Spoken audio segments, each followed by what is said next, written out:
Hi. Really and truly lately, with everything that's going on, I actually don't want my glasses on. Um, we all know that, like, there's just so much going on right now in the world, and maybe it's because I've been back on Instagram after taking a break, and I've just been seeing, like, so much shit, like, good and bad, obviously, and it's just, like, really overwhelming. But I had been on Instagram and I'm just seeing like the news and keeping up. And I actually saw this one, I saw this one video, and it was this guy, and he was like, there is a thin line between it was like, I'm treading on a thin line between staying informed about the world and just going completely insane. And I'm like, that is so real. Because really, we're all, I mean, I know this is just not me, we are all treading on a very thin line right now between, you know, preserving my mental well-being and wanting to know what's going on for whatever reason. Like, obviously wanting to know what's going on so that, you know, being informed about current events and whatnot. And because I know everybody, this has already been uncovered. We are not meant to know as much as we do with, like, things have become very global. Like, it used to be super local. So we're not meant to know as much as we currently have access to. And I'm like, yeah, that's been established. But it's also just like, it is so bad for your being to be hearing about all these horrendous things that are just happening, and it feels like a never ending, like almost like a spiral of just never ending like news. And I'm gonna digress because there are good things happening, but obviously we have a very nice brain that likes to focus on the negative. But like, it is, I like would literally, I hadn't even had Instagram for like 3 days, and I'm already like driving myself up the wall because I'm like, I can't hear about one more horrible thing going on. I'm like, I think the suffering of others is so important to bring to light. But if you're someone like me and you really internalize everything that has some emotional basis, like, it will just drive you up the wall.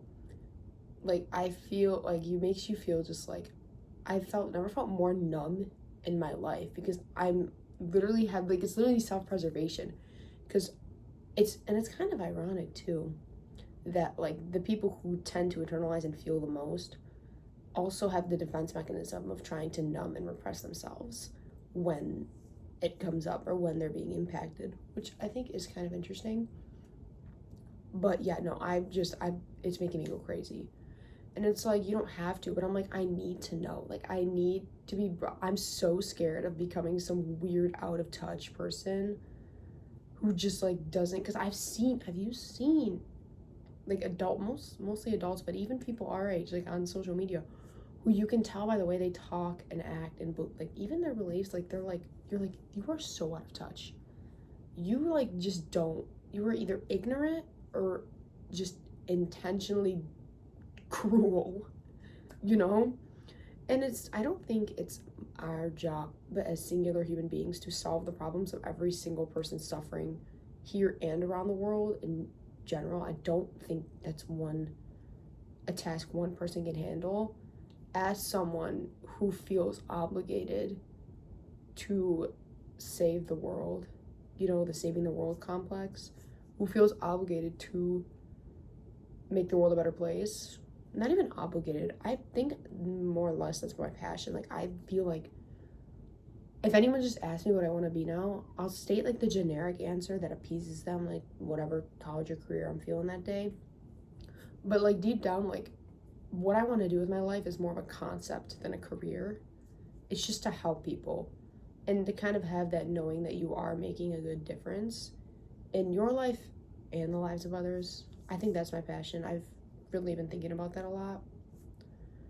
But yeah, I don't think it's not one person's job to save the world, and it's not one person's job to internalize the sufferings of others. And I know that sounds so horrible. I feel like this conversation has like a lot of people will be standing in a lot of different moral lines because it's very morally ambiguous, like understanding that. And it also kind of had me wondering, like, is life just like luck?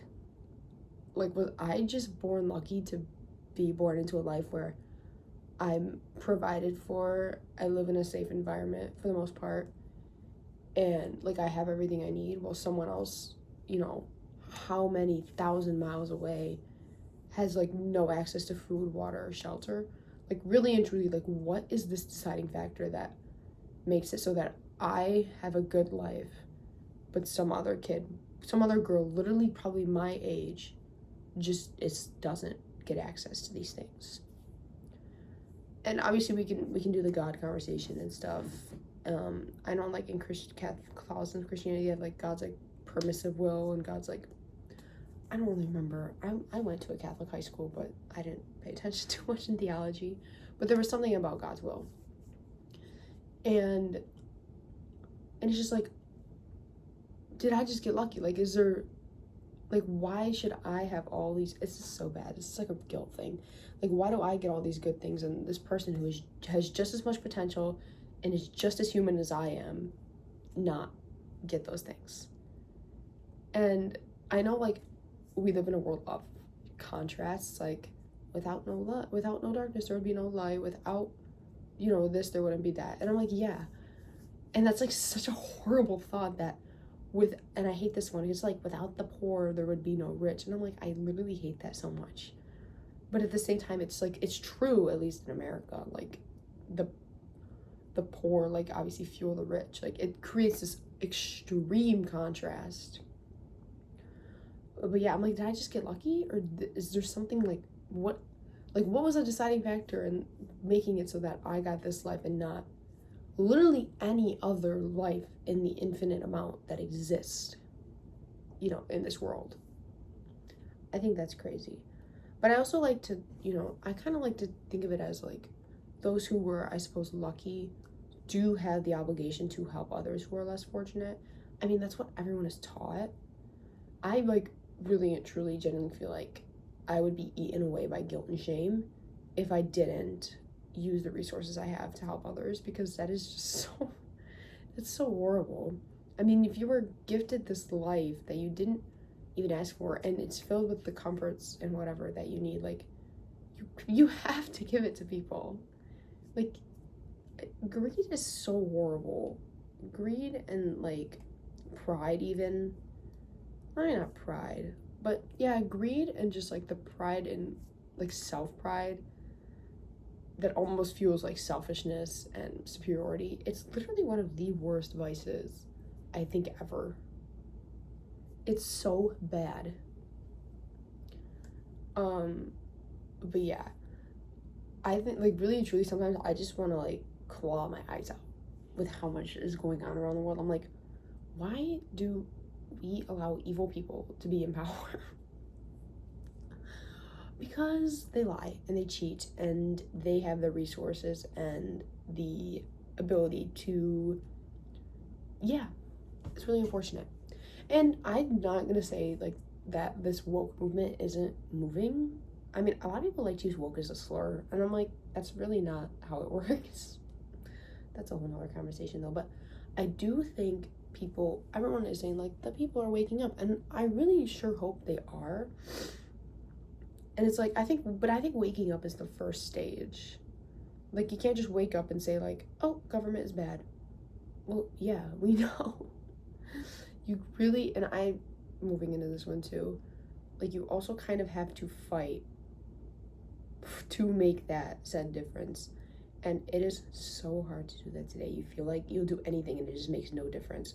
But guys, I promise you, those little like a protest isn't one person. It's not even 3 or 4 people. A protest is like a real protest is when it's like a mass. And a mass of people is made up of individuals. So, you know, everyone knows this real change is made up of tiny little whatevers.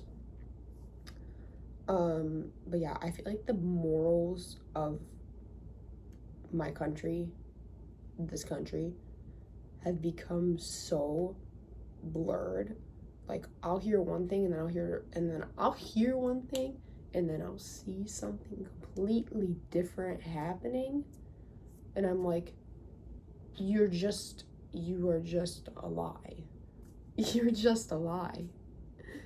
And you're not even trying to hide the fact that you're a lie anymore. Like, but you are in so much power that one independent kid we just cannot compete against the sheer level of money and power that you have, which is why obviously we need to come together, please, somehow, some way. And I personally am for, like, people have been calling it like the revolution. I mean, I'm for it.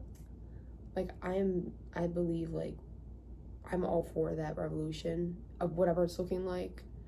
I've also been hearing of, like, a human renaissance with all that's going on with, like, AI and shit. I'm all for this, and I'm the type of hopeful optimist. It's not, like, as much as I am for, like, inner peace and, like, that kind of, I am the type that is just, like, I don't care what you throw at me or how many obstacles you put. Like, I will never stop believing in a better future. Even if I have to, like, literally claw my way through every horrible thing, feeling doubt. If I just have to claw my way through it, I literally will. I don't even know how or why, I will. And I think I just have this really deep-rooted belief that we will and have to have a better future. Like, I think it is not a maybe, it is not an if, it is a then. It is going to happen. And maybe that sounds kind of delusional, but, like, it's going to happen. I literally don't care. I think we all kind of need that, just this deep-rooted belief that it's gonna happen. The system will change. It almost has to.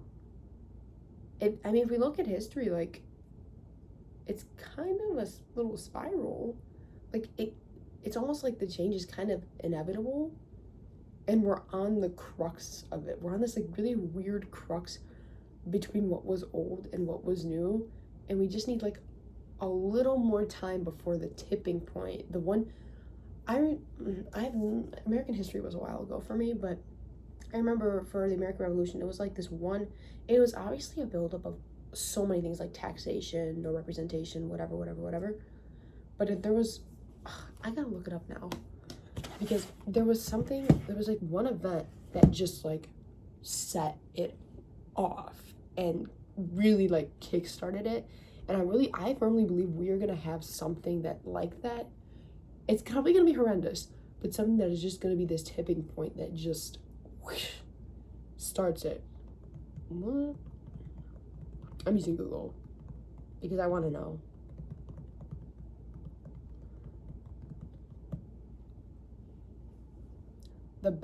It's saying the battles of Lexington and Concord, 1775. But no, it was definitely the Boston Massacre for me. I remember, yeah, when we learned it was the Boston Massacre, because that one was deadly. But the battles, yeah, I think the battle would be, like, the first battle of the war, but the Boston Massacre, and then, like, obviously the Tea Party and the Intolerable Acts, it was obviously just a thing. But we need our Boston Massacre, and I know that sounds horrible to say, and it's not that I don't want people to die. I don't. But we need something that is just going to expose and fuel us to finally just, like, stop being, like, so gray about it, like, you know, and just fucking fight. Like, it's just like, hey, we are so done with you. Like, we need to throw, like, Molotov cocktails at people, guys. Can we bring that back? No, that was a joke. Maybe it was a joke. But really and truly, like, I'm definitely not the only one who feels like they are going batshit crazy in this current state of living. And maybe because it's like 1,000 degrees outside here in the Midwest. But, guys, we have to keep going. Please don't give up. this is more for me than anybody else. I'm not going to stop. I don't care. I'm going to go get my education. I'm going to go make a difference. I don't care what happens, what anybody says, who I have to like put up with. It is going to happen because I firmly believe we can do so much better, and I firmly believe that that so much better is going to happen because it is just natural. It's just natural. This change, this tipping point, we change as humans, the world changes around us. This is how we were made. We were made to change. We were made to shift. Please, oh my gosh. Anyways, that's that. What am I at, like 15 minutes? Yeah. I'm gonna go off social media again because that was not fun. But I'm going to do my best to stay informed without driving my senses up the wall with all of what's going on. But yeah, really and truly, I say this a lot, but I really mean it. Peace and love.